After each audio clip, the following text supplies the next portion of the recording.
विश्वासाची 26 वर्ष, लाखो सुखी दाम्पत्य. डाउनलोड करा मराठी मॅट्रिमनी. हिंदुत्वाच्या नावावर लुटीचा कार्यक्रम सुरू आहे. जागे व्हा. राम मंदिर चोरी प्रकरणावरून उद्धव ठाकरेंचं आवाहन. 18 तारखेला नागपुरात रामरक्षा आंदोलन करणार भाजप ठाकरे सेना आमने-सामने येण्याची शक्यता. नागपूरमधील ठाकरेंच्या रामरक्षा पठणावरून राजकीय वातावरण तापण्याची शक्यता. मुख्यमंत्री फडणवीस आजीवन सदस्य असलेल्या मंदिराची रामरक्षा पठणासाठी निवड. दरवर्षी मुख्यमंत्री या मंदिरात दर्शनासाठी येतात आणि रामनवमीच्या शोभायात्रेमध्ये सहभागी होतात. 18 जुलैला ठाकरेंचं नागपुरात रामरक्षा पठण आणि दानचोरी निषेध आंदोलन. ठाकरे गटानं मंदिर प्रशासनाकडे अद्याप परवानगी मागितली नाही.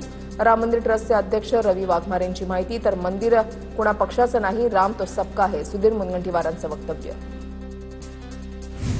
रामरक्षा आंदोलनाला परवानगीच्या मुद्द्यावरून संजय राऊत आक्रमक. आम्ही अजून परवानगी मागितली नाही. रामरक्षा म्हणण्यासाठी कोणाच्या परवानगीची गरज नाही. फडणवीसांनी याला पाठिंबा दिला पाहिजे. संजय राऊतांची प्रतिक्रिया. राम मंदिर दानचोरी प्रकरण. सुप्रीम कोर्टाची केंद्र सरकार उत्तर प्रदेश सरकार राम मंदिर ट्रस्टला नोटीस. सुप्रीम कोर्टानं एसआयटीकडून स्टेटस रिपोर्ट मागवला. स्टेटस रिपोर्ट सीलबंद लिफाफ्यामध्ये जमा करण्याचे निर्देश. जेजुरीजवळ ट्रकच्या धडकेमध्ये 3 वारकऱ्यांचा मृत्यू तर 4 जण गंभीर जखमी. ट्रकनं वारकऱ्यांना धडक दिल्यानं अपघात. गंभीर जखमी वारकऱ्यांवर रुग्णालयामध्ये उपचार सुरू. जेजुरीमधल्या वारकऱ्यांच्या अपघाताबद्दल मुख्यमंत्री फडणवीसांकडून दुःख व्यक्त. मृतांच्या कुटुंबियांना प्रत्येकी 5 लाखांची मदत जाहीर. मुख्यमंत्री फडणवीसांची घोषणा. उपमुख्यमंत्री सुनेत्रा पवार यांनी अपघाताची माहिती घेतली. अपघाताची माहिती घेऊन स्थानिक पोलिसांना सूचना दिल्या. सुनेत्रा पवारांकडून जखमींवर तातडीनं उपचार करण्याच्या सूचना. अपघात कसा झाला याची सखोल चौकशी करा. अशा घटना पुन्हा घडू नयेत म्हणून प्रशासनानं उपाययोजना कराव्यात. जेजुरी अपघात प्रकरणावर रोहित पवारांचं ट्विट. महाराष्ट्राच्या राजकारणामध्ये मुख्यमंत्री फडणवीसांच्या नावावर नवा विक्रम. मुख्यमंत्री पदाच्या कार्यकाळाबाबत फडणवीसांनी शरद पवारांना मागे टाकलं. सर्वाधिक काळ मुख्यमंत्री राहिलेल्या नेत्यांमध्ये फडणवीस आता 3ऱ्या क्रमांकावर. 20 तारखेला सोनम वांगचुक यांचा नीट संदर्भात दिल्लीमध्ये मोर्चा. जिथे असाल तिथे सर्वांनी आंदोलन करावं. राहुल गांधींनी आंदोलनाच्या ठिकाणी जावं. गरज पडल्यास मीही दिल्लीमध्ये जाईन. अभिजित दिपके, सोनम वांगचुक यांच्या आंदोलनावर उद्धव ठाकरेंची प्रतिक्रिया. विनायक राऊतांसह कुटुंबियांच्या विरोधात गुन्हा दाखल. जादूटोणा केल्याचा सून गिरिजा राऊत यांचे आरोप. बुंदूबाबा फिरोज शेखला 2 दिवसांची पोलीस कोठडी. सुनेकडून झालेले सर्व आरोप खोटे. यामागचा सूत्रधार जाहीर करणार. सुनेच्या आरोपांना आम्ही भीक घालत नाही. विनायक राऊतांचं वक्तव्य. जादूटोण्यावर टीका करणारे जादूटोण्यामध्ये माहीर. मंत्री संजय शिरसाटांची विनायक राऊतांवर टीका. तुमचा उपनेता महिलांवर अत्याचार करतोय. तुम्ही रामरक्षा करण्यापेक्षा तुमच्या पक्षातील सुनांचं रक्षण करा. विनायक राऊतांच्या सुनेनं केलेल्या आरोपांवरून नवनाथ बन यांचा ठाकरेंना टोला. मातोश्रीवर काळी जादू करण्यासाठी बंगालचा जादूगार येतो. संजय शिरसाट यांच्या वक्तव्यानंतर अयोध्या पोळ आक्रमक. तुमच्या घरातील प्रेम प्रकरण महाराष्ट्राला सांगायला भाग पडू नका. ठाकरेंच्या शिवसेनेच्या अयोध्या पोळ यांचा शिरसाटांना इशारा. शरद पवार निष्पक्ष आहेत. ते आमचे मार्गदर्शक आहेत. ते मविया कधीच सोडणार नाही. ते संपूर्ण राज्य सोबत घेऊन चालले आहेत.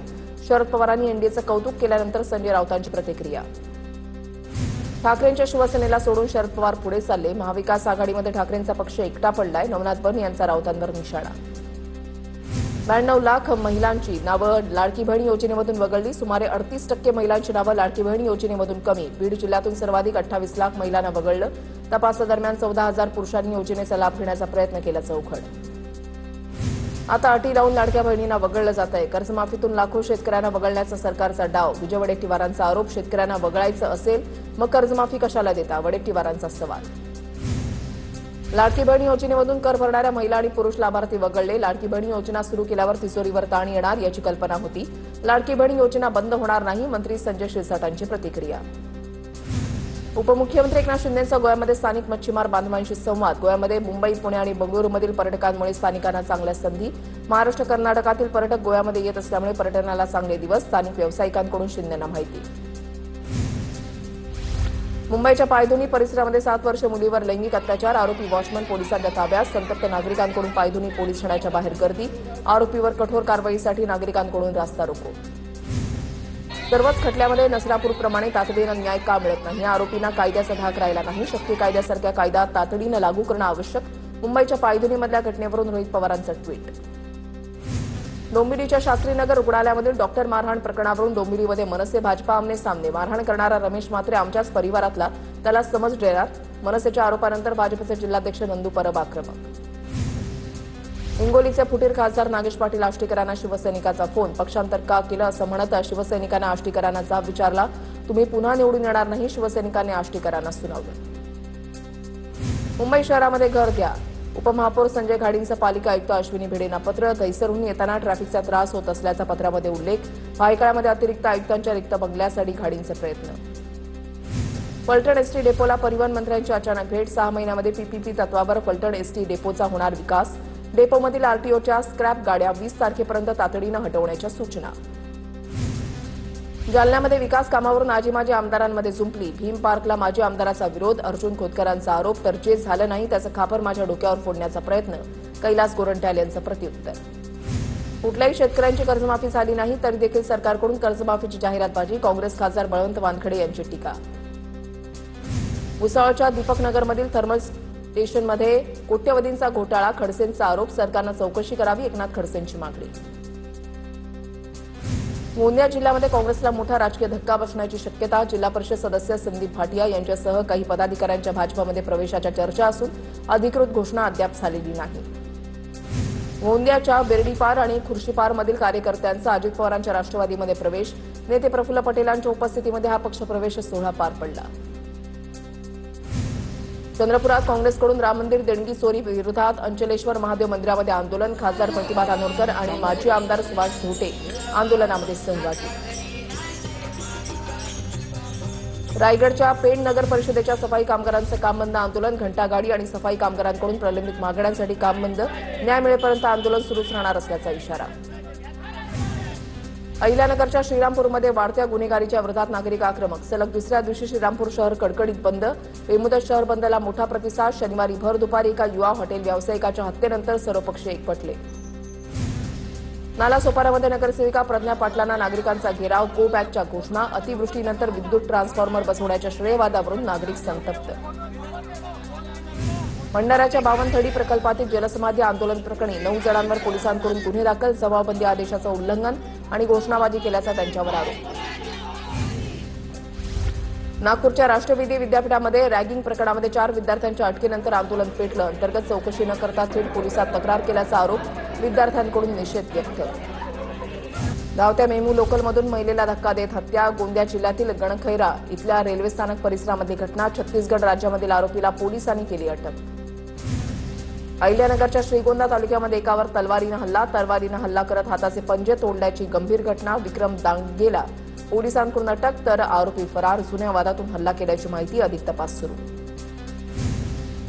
नागपुरातील कपिलनगर परिसरामध्ये 10 रुपयांसाठी मजुराची हत्या. चहा विक्रेत्यांना हत्या केल्याची माहिती. सहारे पेट्रोल पंपाजवळ मजूर मनोज यादवची धारदार शस्त्रानं हत्या. कपिलनगर पोलिसांनी आरोपीला ताब्यात घेतलं. वर्ध्यातील सुकळी इथे अंमली पदार्थ विक्री करणाऱ्यांवर कारवाई. गांजासह रोख रक्कम जप्त करत आरोपीवर गुन्हा दाखल. सावंगी पोलीस ठाण्याच्या गुन्हे शोध पथकाची कारवाई. रायगडच्या बोरमाच गावामध्ये दरड कोसळल्यामुळे रस्ता बंद. बोरमाच गाव पूर्णपणे संपर्कापासून तुटलं. गावातील नागरिकांचं दैनंदिन जीवन विस्कळीत. जीवनावश्यक वस्तूंचा पुरवठा देखील ठप्प. भंडारदरा परिसर हिरवाईनं नटला. रिव्हर्स वॉटरफॉल पाहण्यासाठी पर्यटकांची गर्दी. प्रशासनाकडून खबरदारी घेण्याचं आवाहन. कोल्हापूर जिल्ह्यातील पंचगंगा नदीवरच्या शिरोळ बंधाऱ्याला मोठं भगदाड. कोल्हापूरमध्ये झालेल्या मुसळधार पावसामुळे या बंधाऱ्यावरून मोठ्या प्रमाणावर पाणी प्रवाहित झालं होतं. बंधारा वाहतुकीसाठी धोकादायक बनला. भंडारा जिल्ह्यामध्ये खरीपाच्या कामांना वेग. पवनी तालुक्यामध्ये भात लागवडीची काही दृश्य समोर. हिरवीगार शेतं झाली असली तरी शेतकऱ्यांना चांगल्या पावसाची प्रतीक्षा. धाराशिवमध्ये बोगस बियाणांमुळे शेतकरी अडचणीत. महाबीजसह विविध बियाणं कंपन्यांच्या विरोधात 54 शेतकऱ्यांच्या तक्रारी. 125 एकरांवर दुबार पेरणीचं संकट. शेतकऱ्यांकडून संताप.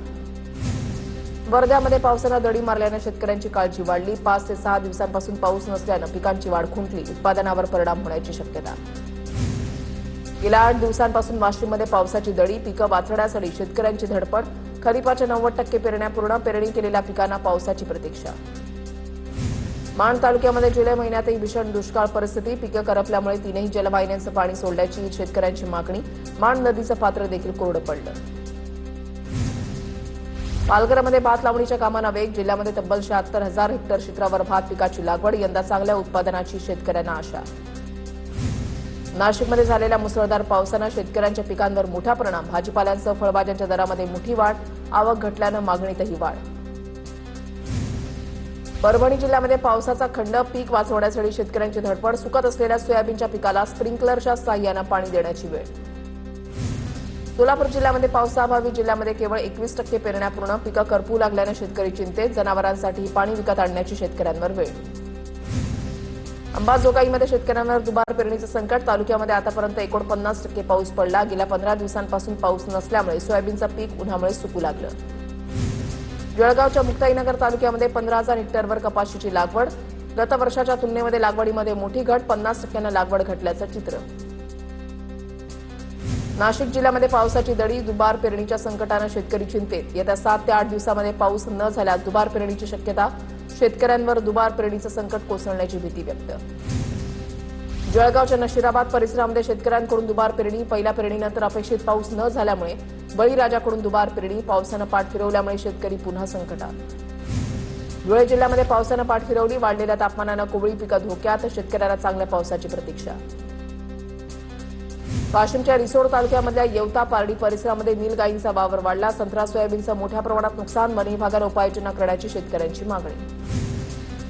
पुण्याच्या शिरूर आणि श्रीगोंदा तालुक्यामधल्या चिंचणीच्या घोड धरणामध्ये 82% पाणीसाठा, धरणाच्या उजव्या कालव्यातून 150 क्युसेक आणि डाव्या कालव्यातून 300 क्युसेकनं पाण्याचा विसर्ग, शेतकऱ्यांना दिलासा. सोलापूरच्या उजनी धरणाची पाणी पातळी 50.79% पोहोचली. दौंडमधून धरणामध्ये 6,374 क्युसेक पाण्याची आवक सुरू, सध्या धरणातून कोणताही विसर्ग नाही. सोलापुरात दुष्काळाचं सावट आणखी गडद, अर्धा जुलै महिना संपत आला तरी जिल्ह्यामध्ये पावसाची हजेरी नाही. गेल्या वर्षी सीना नदीला पूर, मात्र यंदा नदीमध्ये पाणी नाही. हिंगोलीतल्या रस्त्यांवरील अनेक सिग्नल बंद पडले, एकाही चौकामध्ये सिग्नल सुरू नसल्यामुळे वाहतुकीला अडथळा.